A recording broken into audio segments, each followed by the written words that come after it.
कार्यविभाजन तेस्रो संशोधन नियमावली 2082 स्वीकृत गर्ने निर्णय भएको छ, जसमा प्रधानमन्त्री कार्यालय मातहत रहेका राजस्व अनुसन्धान विभाग र सम्पत्ति शुद्धिकरण अनुसन्धान विभागलाई अर्थ मन्त्रालयको कार्यक्षेत्रमा र राष्ट्रिय अनुसन्धान विभागलाई गृह मन्त्रालयको कार्यक्षेत्रमा सारिएको छ।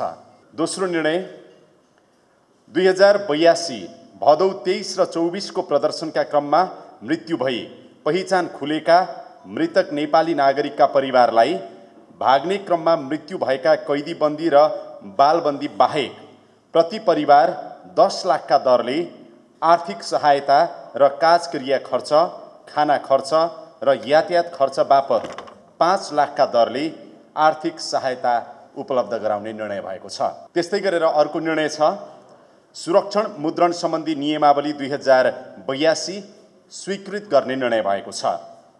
सुरक्षित मुद्रण सम्बन्धी ऐन 2081 प्रभावकारी रूपमा कार्यान्वयनका लागि ऐनले दिएको अधिकार अन्तर्गत सुरक्षण मुद्रण नियमावली 2082 स्वीकृत गरिएको हो।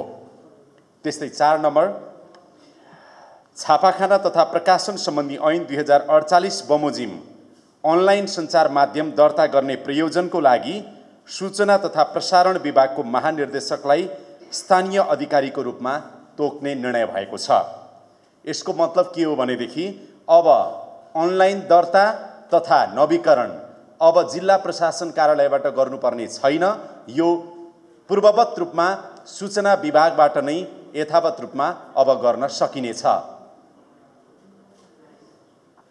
त्यस्तै गरेर नेपाल सरकारको प्रवक्तामा सूचना तथा सञ्चार तथा सूचना प्रविधि मन्त्रीलाई तोक्ने निर्णय गरिएको छ।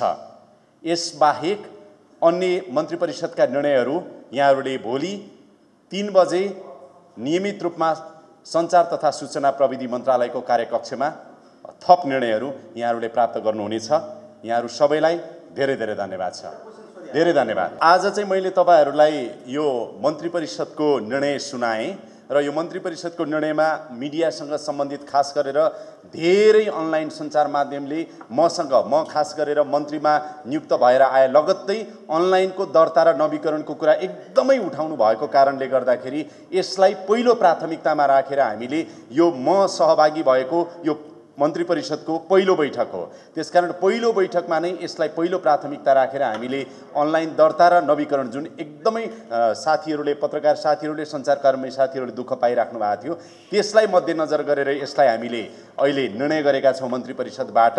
र तपाईले उठाएको कुरा सामाजिक सुरक्षा कोषमा आबद्ध हुने कुराहरू चाहिँ सम्भवतः यसलाई फेरि अगाडि बढाउने कुराहरूमा म सञ्चार तथा सूचना प्रविधि मन्त्रालयको तर्फबाट छलफललाई अगाडि बढाउँछु। थप निर्णयहरू अब केही समय पुर्याउँ। सम्माननीय प्रधानमन्त्रीज्यूले आफ्नो सम्बोधनकै क्रममा आज भन्नुभएको छ कि सुशासन र भ्रष्टाचार नियन्त्रण गर्ने सन्दर्भमा सरकार कठोर रूपमा प्रस्तुत हुनेछ र त्यसको लागि कार्य प्रारम्भ गरिसकेको छ र तपाईले भनेको जस्तो जो दोषी छन् उनीहरू कारबाहीको बाट उन्मुक्ति पाउन सक्दैनन् र जुन रूपमा तपाईले अहिले कुरा उठाउनुभयो पासपोर्ट राजधानी रोक्का लगायतको कुराहरू राज्यका संयन्त्रहरूले यसमा अनुसन्धान गरिरहेको कुरा चाहिँ तपाईलाई म अवगत गराउन चाहन्छु।